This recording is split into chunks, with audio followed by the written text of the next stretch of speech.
पूर्णिमा की व्रत कथा। किसी समय एक गांव में दो बहनें रहती थी। दोनों ही बहनें हर पूर्णिमा पर व्रत करती। बड़ी बहन प्रत्येक पूर्णिमा का व्रत बहुत ही श्रद्धा से करती थी और नियमों का पालन करती थी, जबकि छोटी बहन सिर्फ दिखावे के लिए पूर्णिमा का व्रत करती थी और नियमों का पालन भी नहीं करती थी। जब ये दोनों बड़ी हो गई तो इनके पिता ने इनका विवाह योग्य युवकों से करा दिया। समय आने पर बड़ी बहन ने स्वस्थ शिशुओं को जन्म दिया, जबकि छोटी बहन को लंबे समय तक कोई संतान नहीं हुई और जब संतान हुई तो जन्म लेते उसकी मृत्यु हो गई। इससे छोटी बहन उदास रहने लगी। एक प्रसिद्ध संत ने जब छोटी बहन ने इसका कारण पूछा तो उन्होंने बताया कि तुम बिना नियमों और श्रद्धा के पूर्णिमा व्रत करती थी, इस वजह से तुम्हारे साथ ऐसा हो रहा है। यदि तुम पूर्ण श्रद्धा तथा समर्पण से पूर्णिमा व्रत का पालन करोगी तो चंद्रदेव की कृपा से तुम्हारा अशुभ समय समाप्त हो जाएगा। छोटी बहन को अपनी गलती का अनुभव हुआ। उसने पूर्णिमा का व्रत पूरी श्रद्धा और विधि विधान से किया। इस व्रत के फल से उसने एक स्वस्थ शिशु को जन्म दिया, लेकिन दुर्भाग्य से उसकी भी मृत्यु हो गई। छोटी बहन जानती थी कि उसकी बड़ी बहन ने इस मृत शिशु को पुनः जीवित कर सकती है। छोटी बहन ने अपने मृत शिशु को कपड़े से ढककर सैया पर लिटा दिया और अपनी बहन को घर पर आमंत्रित किया। घर आकर जब बहन सैया पर बैठी तो अनायास ही उसका स्पर्श मृत शिशु से हो गया और वह शिशु पुनर्जीवित हो गया। यह देख छोटी बहन बहुत खुश हुई और पूरी बात बड़ी बहन को बता दी। छोटी बहन ने बताया कि पूर्णिमा व्रत करके आपके ऊपर चंद्रदेव की कृपा है। उस व्रत के फल से ही आपके द्वारा स्पर्श किए जाने से मेरा यह मृत पुत्र पुनर्जीवित हो गया। तभी से पूर्णिमा का व्रत करने की परंपरा शुरू हुई और भक्तों धीरे धीरे पूर्णिमा का यह व्रत लोकप्रिय हो गया। अब आइए सुनते हैं फाल्गुन माह में पूर्णिमा की व्रत कथा। द्वापर युग में एक समय की बात है कि यशोदा जी ने कृष्ण से कहा, हे कृष्ण, तुम सारे संसार के उत्पन्न करता, पोषण तथा उनके संहार करता हो। आज कोई ऐसा व्रत मुझसे कहो जिसके करने से मृत्यु लोक में स्त्रियों को विधवा होने का भय न रहे तथा यह व्रत सभी मनुष्यों की कामनाओं को पूर्ण करने वाला हो। श्री कृष्ण जी कहने लगे, हे माता, तुमने अति सुंदर प्रश्न किया। मैं तुमसे ऐसे ही व्रत को सविस्तार कहता हूँ। सौभाग्य की प्राप्ति के लिए स्त्रियों को द्वात्रिंशत् अर्थात 32 पूर्णिमाओं का व्रत करना चाहिए। इस व्रत को करने से स्त्रियों को सौभाग्य संपत्ति मिलती है। यह व्रत अचल सौभाग्य को देने वाला और भगवान शंकर के प्रति मनुष्य मात्र की भक्ति को बढ़ाने वाला।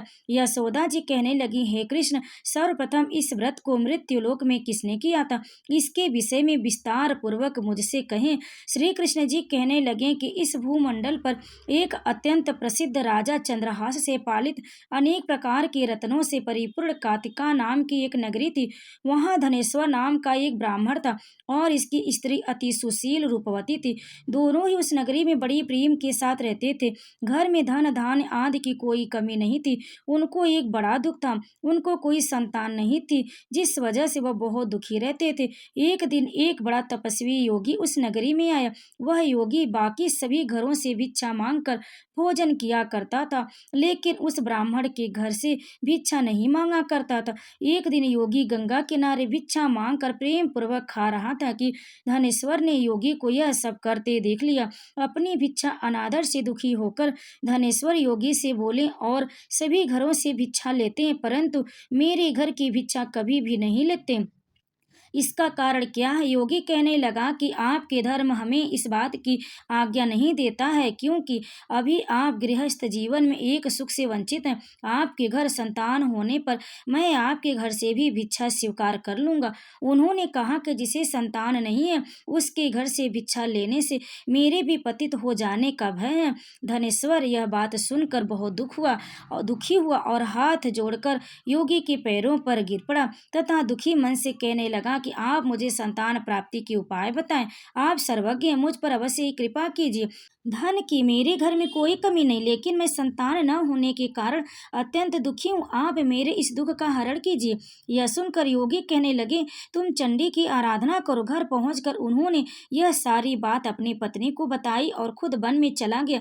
वन में पहुंचकर उसने चंडी की आराधना की और उपवास किया। चंडी ने 16 दिन उनको सपने में दर्शन दी और कहा कि हे धनेश्वर, जा तेरे पुत्र होगा, लेकिन उसकी आयु सिर्फ 16 वर्ष ही होगी। 16 वर्ष की आयु में ही उसकी मृत्यु हो जाएगी। अगर तुम दोनों स्त्री और पुरुष 32 पूर्णिमाओं का व्रत करोगे तो वह दीर्घायु हो जाएगा। जितनी तुम्हारा सामर्थ्य उतने आँचे के दिए जलाकर शिव जी का पूजन करना, लेकिन पूर्णमासी 32 ही होनी चाहिए। सुबह होते ही तुम्हें इस स्थान के पास एक आम का पेड़ दिखाई देगा। उस पर चढ़कर एक फल तोड़कर अपने घर चले जाना। अपनी स्त्री को इस बारे में बताना। सुबह स्नान होने के बाद स्वच्छ होकर शंकर जी का ध्यान करके उस फल को खा ले, तब शंकर भगवान की कृपा से उसको गर्भ हो जाएगा।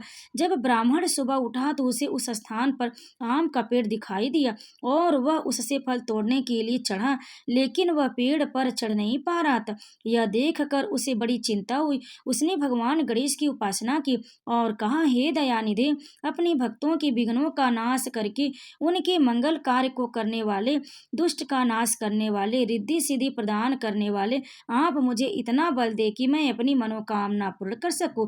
इसके बाद भगवान गणेश की कृपा से वह फल तोड़ लिया और इसके बाद वह पेड़ पर फल तोड़कर अपनी पत्नी के पास पहुंचा।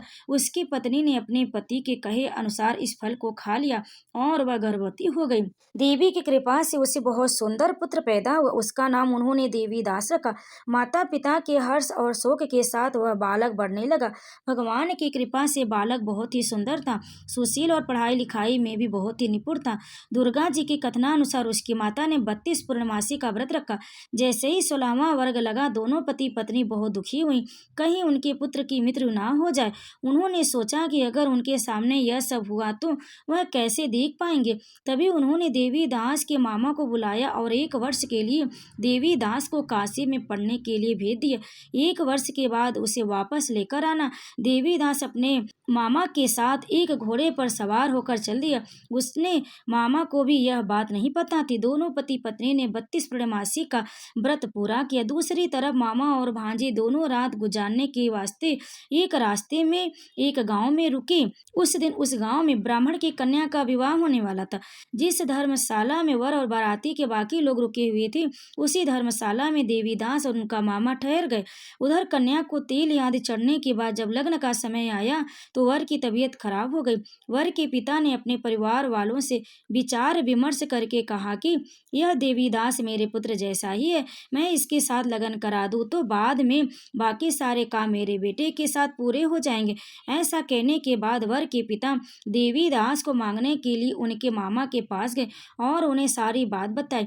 मामा ने कहा कि कन्यादान में जो कुछ भी मिलेगा वह हमें दे दिया जाए। वर के पिता ने बात स्वीकार कर ली। इसके बाद देवीदास का विवाह कन्या के साथ संपन्न हो गया। इसके बाद वह अपनी पत्नी के साथ भोजन न कर सका और मन में विचार करने लगा कि न जाने यह किसकी पत्नी होगी। यह सोचकर उसकी आंखों में आंसू आ गए। तब बधू ने पूछा कि क्या बात है, आप उदास क्यों हैं?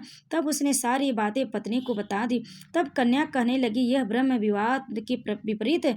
आप ही मेरे पति हैं, मैं आपकी पत्नी रहूंगी, किसी अन्य की कभी नहीं। तब देवीदास ने कहा, ऐसा मत कहिए, क्योंकि मेरी आयु बहुत कम है, मेरे बाद आपका क्या होगा? लेकिन उसकी पत्नी नहीं मानी और बोली, स्वामी आप भोजन कीजिए।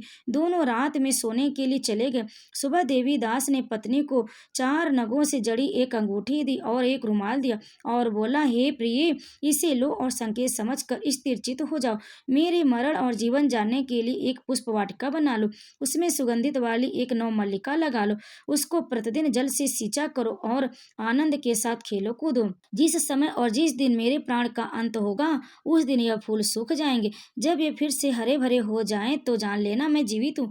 यह समझाकर वह वहां से चला गया। इसके बाद वर और बाकी बाराती मंडप में आए तो कन्या ने उसे देखकर कहा कि यह मेरे पति नहीं है, मेरे पति वह जिनके साथ रात में विवाह हुआ, इनके साथ मेरा विवाह नहीं हुआ। अगर यह वही है तो बताएं कि मैंने इनको क्या दिया, साथ ही कन्यादान के समय को आभूषण मिले उन्हें दिखाएं। कन्या की यह सारी बातें सुनकर वह कहने लगा कि मैं यह सब नहीं जानता। इसके बाद सारी बारात भी अपमानित होकर लौट गई।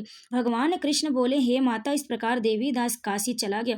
कुछ समय जब बीत गया तो एक सर्प उसको डसने के लिए वहां आया, लेकिन वह उसको काट नहीं पाया, क्योंकि उसकी माता ने पहले 32 पूर्णिमा का व्रत कर लिए थे। इसके बाद खुद काल वहां पहुंचा। भगवान की कृपा से तभी वहां माता पार्वती और भगवान शिव आ गए। देवीदास को मूर्छित दशा में देखकर माता पार्वती ने भगवान शिव से प्रार्थना की कि महाराज, इस बालक की माता ने पहले 32 पूर्णिमा के व्रत कर लिए, आप इसको प्राण दे।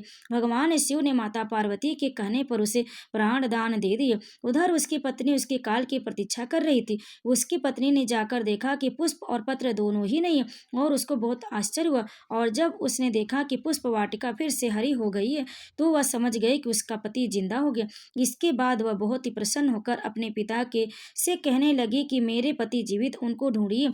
जब 16वां वर्ष व्यतीत हो गया तो देवी दास भी अपने मामा के साथ काशी चल दिया। इधर उसकी पत्नी के परिवार वाले उसे ढूंढने के लिए जा ही रहे थे कि उन्होंने देखा कि देवी दास और उनका मामा उधर ही आ रहे हैं। उनको देखकर उनके ससुर बहुत प्रसन्न हुए और उसे अपने घर ले गए। वहाँ बहुत लोग इकट्ठा हो गए और कन्या ने भी उसे पहचान लिया। देवीदास ने इसके बाद अपनी पत्नी और मामा को लेकर वहां से चल दिया। उसके ससुर ने भी उसे बहुत धन दे दिया। जब वो अपने घर की तरफ चल रहा था तो उसके माता पिता को लोगों ने खबर कर दी, तुम्हारा पुत्र देवीदास अपनी पत्नी और मामा के साथ आ रहा है। ऐसा समाचार सुनकर पहले तो उन्हें विश्वास नहीं हुआ, लेकिन जब देवीदास आया तो उसने अपने माता पिता के पैर छुए और देवीदास ने माता पिता ने उनका माथा चूमा और दोनों को अपने सीने से लगा लिया। दोनों की आने की खुशी में धनेश्वर ने बहुत दान दक्षिणा ब्राह्मणों को दी। श्री कृष्ण जी कहने लगी, इस तरह धनेश्वर को 32 पूर्णिमाओं को व्रत के प्रभाव से संतान प्राप्त हुआ। जो स्त्रियां इस व्रत को करती वह जन्म जन्मांतर का विधवा का दुख नहीं भोगते, सदैव सौभाग्यवती रहती। यह मेरा वचन, यह व्रत संतान देने वाला और सभी कामनाओं को पूर्ण करने वाला है। तो प्रेम से बोलिए भगवान शिव की जय, माता पार्वती की जय।